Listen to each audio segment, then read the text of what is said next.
There you go, Luna. It's all right. Nice kitty. Hey there, little ones. You must be so cold. It's okay. There you go. Nice and warm now. You're safe with me.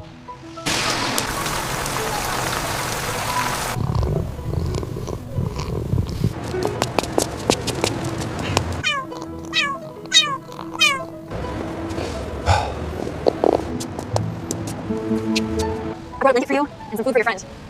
Here you go, sweeties. Get under the blanket, stay warm while you eat.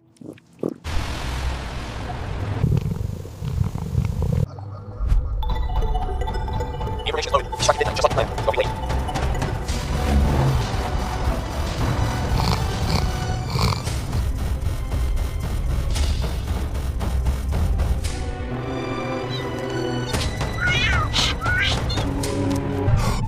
Get back here, you thing! Get my kittens!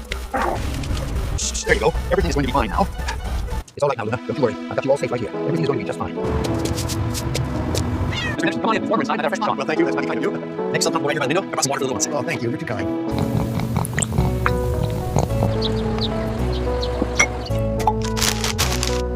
Here you go, sir. Some breakfast for you and milk for the little ones. Thank you kindly. That's very generous. I know it seems impossible, but if we talk to everyone in the neighborhood, we should find room for all of them. Perhaps. It's a black cat, Maya. Come on, move it inside. It's okay. Good girl. You and the babies are safe now. Don't worry, it'll be just fine. I promise to come updates. That's nice.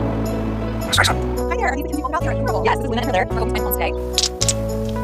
Hello there, Luna. You're such a good girl, aren't you? Look at your baby playing. You're a wonderful mother.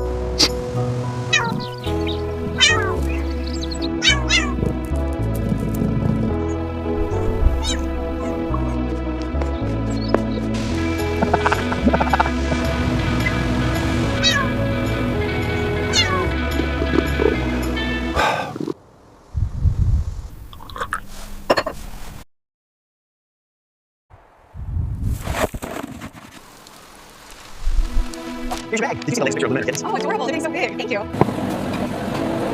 Aren't you just the sweetest puppy? And you, little kitten. You're both so safe now.